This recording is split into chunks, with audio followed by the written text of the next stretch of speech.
Hey, everybody. And we are back with another episode of Boss Your Business, where I invite guests to share their journey to build a business of their dreams and that's supporting their lifestyle. So today I want to welcome Tricia Scott, who, by the way, is in Washington. Yet that's Washington in the UK, not in the US. I always love the whole, there's more of those. We Americans over here are not the only ones. So I'm actually German, so I should know better. For everybody, to introduce Tricia to you, her official titles include speaker, editor, author, certified coach, and there we already are starting with a tongue twister, and eternal entrepreneur. You drink a lot of coffee and always have sunglasses on in your hair, though today it's headphones. It's headphones today. Why? Otherwise, it would be sunglasses. I'm curious to see a couple Instagram pictures, maybe where with some red some red sunglasses. Maybe I just got a fresh pair. I am digressing already, people. We are going to have way too much fun today. And if you are not at your desk, you can usually be found at the beach, writing, listening to podcasts, or dreaming up new ideas. You have designed, edited, and produced more than 40 entrepreneurial magazines. Girl, we need to talk about that. I am like writing for fun. I cannot wait to get my book finally done. You also have worked with some of the world's most notable entrepreneurs and business owners. And in your business, the Female CEO, Create, Evolve, Overcome, you currently hold space for over 80,000 entrepreneurs worldwide. Damn. And in your previous life, you climbed the corporate ladder from data entry clerk to board of directors. You have set up several companies and were faced with burnout twice. Yeah, I think we all learned that lesson. Mm-hmm. Your experience has taught you that you can do anything, but not everything. And that's that the possibilities are endless when we come together. If you're ready to shake things up, shed the old, and embrace the challenge of something new, you've landed in the right place. This is the episode for you. And now I'm finally going to shut up and welcome Tricia to the podcast today. Great to have you. Thank you so much. What an intro. That's quite a lot, girl. So I'm following that up with my most favorite question of how did you actually get here? Which is my favorite question because you never know, even with having an idea of how you got here, those always bring out the best stories. So I'm handing the microphone over to you. How did you get here? I feel like if we sat here until tomorrow, we wouldn't get through all of the ways that we got to where we are today. However, I will try my best to keep it brief. Well, as I'm learning through the women that I work with all of the time, some of the best business ideas are born of not business ideas. And the Female CEO is no exception. So this business in the form that you see today began as a blog. And it wasn't a blog in my name. I blogged under a different name. Probably because if any of my employers at the time had read my blog, I would have been fired, quite frankly. And that's not because I was doing anything wrong. That's because I was setting up businesses at the time. And they were kind of interlinked. And I was just making all of these mistakes. So I was making these mistakes and people were kind of looking at me like, did she just say that or did she just do that? And I just felt ridiculous, like every day. The only thing I felt secure in was my full-time employed job on the board of directors because I was good at it. Like I knew I was good at that. I'd done it for a long time. I'd climbed the ladder. I was secure with that. But starting a business, I don't know anyone that I've spoken to who tells the truth, who is totally secure in starting a business because we do stuff that is totally out of our comfort zone. You know, when you haven't got the security of employees or employers or salary and all of these things, we do these things that, quite frankly, I was just thinking to myself, like, what are you doing? And so I started to blog because I've always loved to write. So it's always been an outlet for me. So I started to blog on it. I just found any old blogging platform, to be honest, back in the day. And I started to write about these really stupid things that I was doing, all these really, like the cringe-worthy things that I was doing and my experiences. And I didn't think anybody was reading it, because why would you? It was just me being ridiculous. And it was funny, like it was meant to be funny. And I started getting replies from women all over the world, which was my first big surprise, because one, I didn't think anybody was reading it. And two, to find that women were reading it in the States and in Australia and in India was like, what? So they were finding this blog, and probably by accident, because I didn't know anything about hashtags or SEO. I was just writing for fun. And they were saying things to me like, I thought I was the only one. Mm-hmm. And things like, hold my beer, just wait and see what I did today. And then they would share their experiences, and we would get into conversation, and it became like a bit of a standing joke. Like every time I put something out, someone would come back to me and go, oh, girl, just wait. And then and I started to think about this, and it just became more and more prevalent. And I thought, what if I just created a closed Facebook group, which was like not linked to anything, you couldn't see it from anybody's wall, because at the time Facebook again was kind of different. Mm-hmm. And what if I just said to these women, look, why don't you get in this group with me and let's share experiences? Because all of us thought we were by ourselves, and we're not, and we're all doing the same things and worse.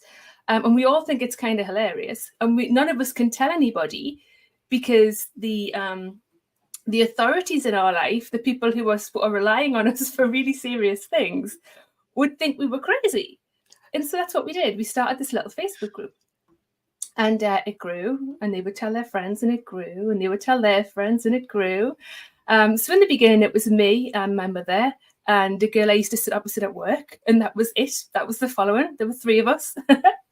And as it started to grow, it got to 10 and then 15. And I mean, by the time we got to 20 followers, I felt like I'd made it. I was like a celebrity in my eyes. I was like, this is the best thing ever. Like, who knew that anybody would be listening to this stuff, let alone interested? And that is really, in a real nutshell, the foundation of how I began to experience these women all over the world who felt like they were by themselves. And that planted a seed. I went on to work locally with women in groups, and we started a local entrepreneurial group, and it grew and grew, and then they came into the group, and things happened after that. And I eventually did start blogging in my own name. I fessed up to my employers. I was like, look, you need to read this because it's really funny. Like, is it okay? And they just thought it was hilarious, and they were like, yeah, just go for it. So I did eventually start blogging in my own name. And it really, it's probably not the actual beginning of the business, but it's always the space that I credit as the beginning of the business. It's the place that I can take myself back to in an instant and think that was when I knew there were women like me. And if I knew there were women like me, and I could tell other women that was the case, they would know there were women like them. And it's almost like a message of resilience. And it's you are not alone in this. Yeah, so our tagline for the female CEO and for our communities is, you are never alone here. Because at some point, even if we're not doing the stupid things, even if we're just doing the normal things, we always feel like, am I the only one that doesn't get this? Am I the only person that can't do this one seemingly simple thing? And it usually isn't simple, but we feel like we should know everything because, as women, we're supposed to be capable and nurturers and caregivers, and we're supposed to take charge of these situations. And we don't really feel a lot of the time like we're able to show vulnerability in that respect. And that's what the female CEO is based upon, is me showing my vulnerability and just saying, how do I do this? And women in our community to this day who join us are always amazed when they ask for help and get it. It's not and supportive help, not just the whole yeah. So who is Tricia today? What do you do nowadays? How does business look like nowadays? It changes on the daily. Business, and I'm not joking, it literally changes every single day. Tricia today is a very a very different girl to who she was back then. We've gone through a lot as a business. So the business grew to a point where, or the community grew to a point where women started to ask us for different things. Now I'm a coach, I'm a business coach. I'm also, like you said in your intro, I'm a speaker and all these other things. But at heart, I'm just a girl trying to find my way in the world, same as anybody else, trying to work all of this stuff out, and trying to navigate this world of entrepreneurship. So, and that continues, and I hope it never changes, because I'm learning something every day. I learn from my community as much as they learn from me every day. So yeah, Tricia now is a the name Create, Evolve, Overcome. That's where the name came from. We're always creating something, we're evolving through whatever that thing is, and then we're overcoming the challenges. And it's the creative cycle. We go back to creating something else. And that's what this business is. So in the beginning, it was a blog, and then women would ask me for certain things. I'll use money mindset as an example. And I'm not your girl for money mindset. Like, not my bag, like not my forte. And I've always been the first to put my hand in the air and say, look, this is not me. Like, I don't know. So rather than try and give them advice based on something I wasn't sure about, I went out back into my communities and said, look, I need a really good money coach. I need a hot money coach, somebody that everybody knows and who's brilliant. And I started getting names back, and one name was coming up again and again. And it was a lady called Alana, and she's in Switzerland. And so I contacted her and I was like, look, I've got this.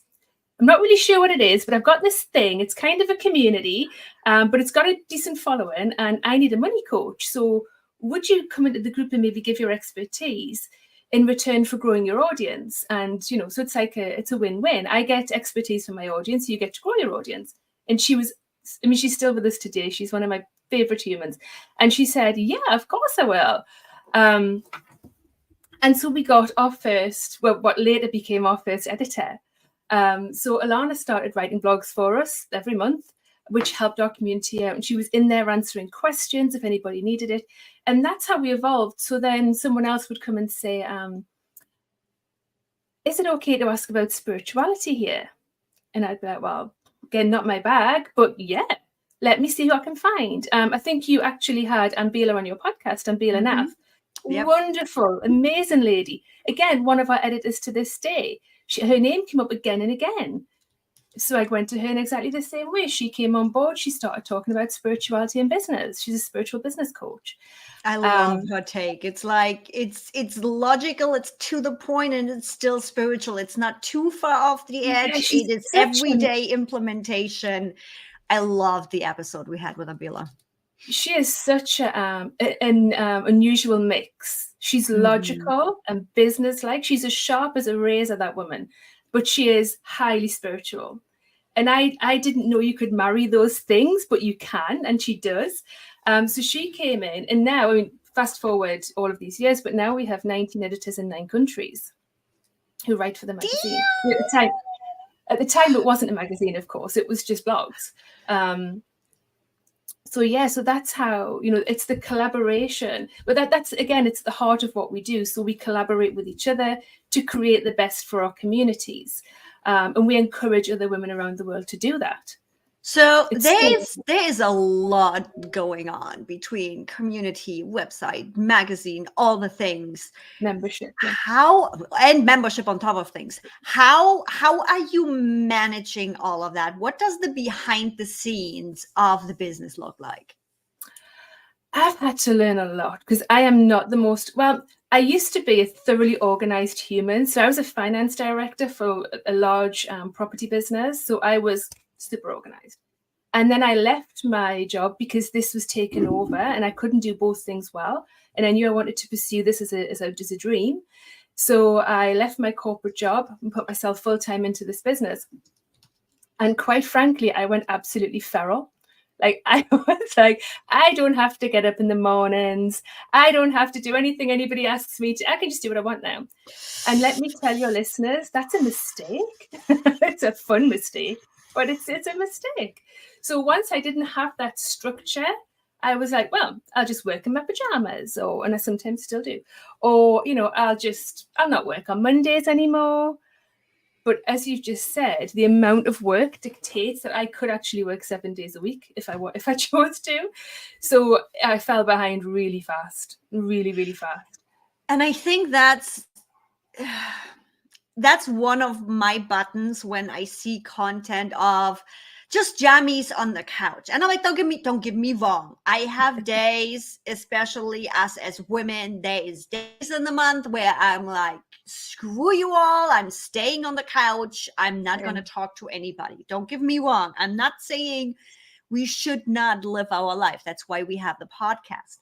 However, there's so much content out there where it's like, yeah, just be lazy on your jammies on the couch and work on your laptop. I'm like, that might work for a couple of you, but how many of you would actually be more productive to go take a shower, put on a face, sit at your desk, and get work done for 2 hours and then go on the couch?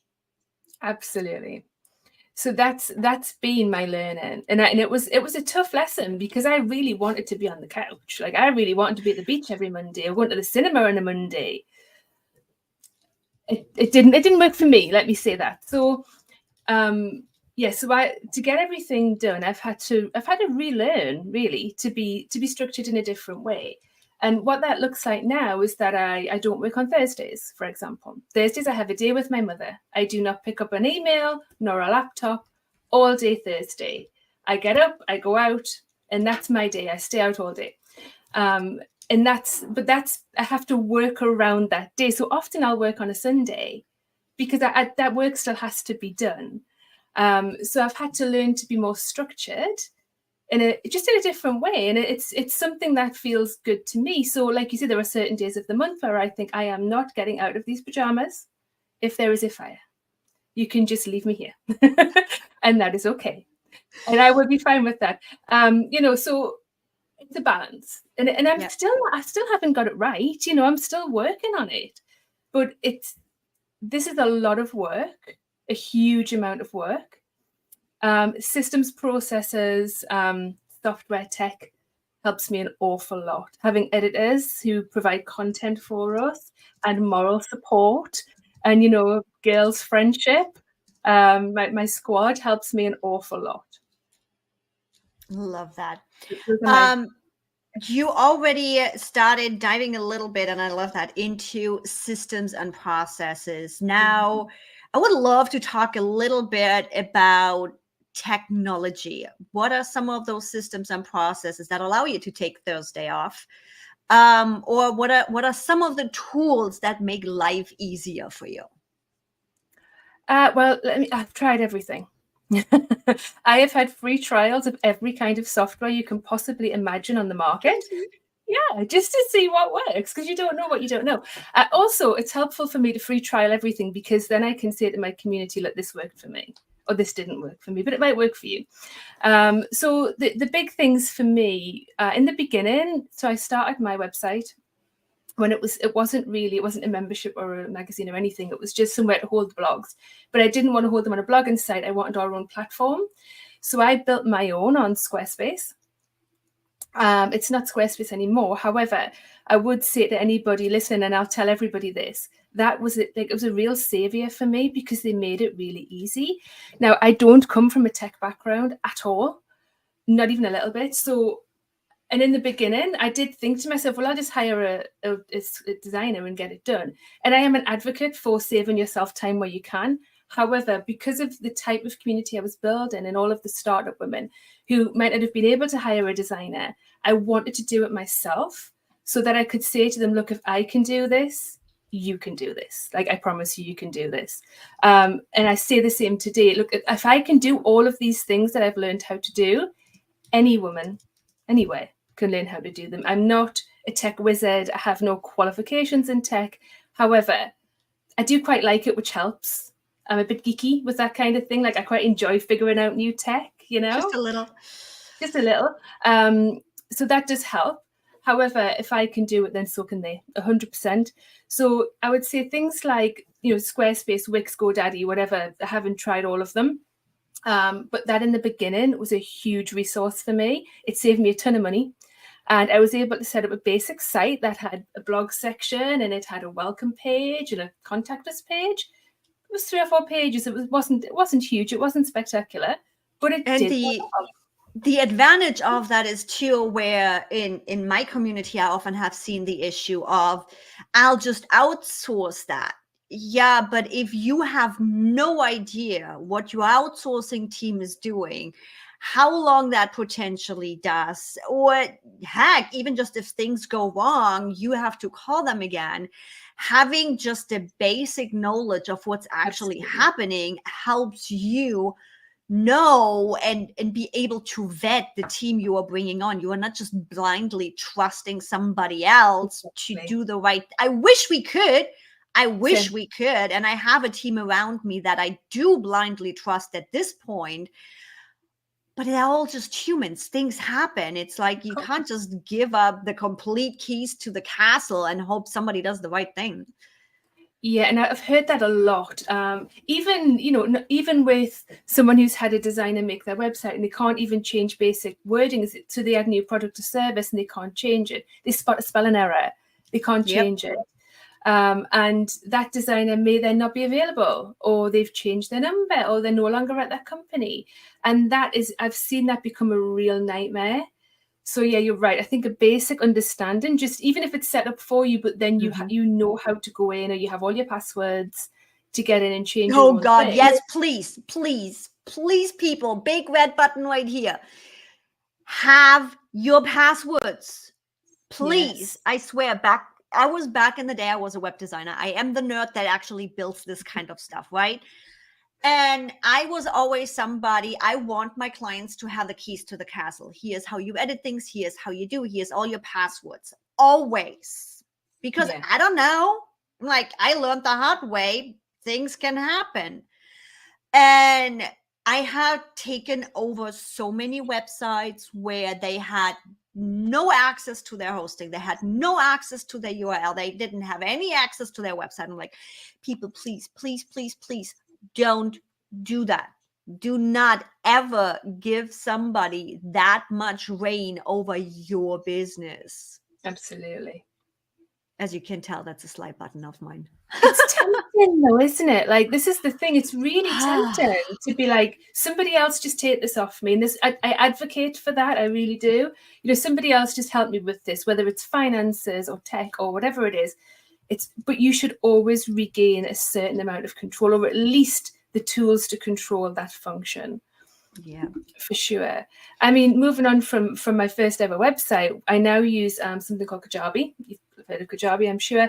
And that hosts everything. So as we grew, and I was using Squarespace over here and MailChimp over there and something else over there. And Kajabi just brings all of that together. And it allows me also to have my memberships hosted there, my magazine embeds on there. So everything's in the one place. And that has been a huge time saver. So I'm not having to dot around. It's all together now. So although it didn't even work out that much more expensive now that I think about it, because once you get rid of all of the little bits, the price just kind of takes over. It takes care of itself. So Kajabi's been a huge one for me because, and it's future-proofed the business. So as you can probably tell, I'm a 10,000 ideas a minute kind of gal. So and we all constantly thinking. I'm constantly, let's do this, let's do this. And Kajabi's like, I've got you. I can handle that. Which is what I need. Like I need that tech in my life.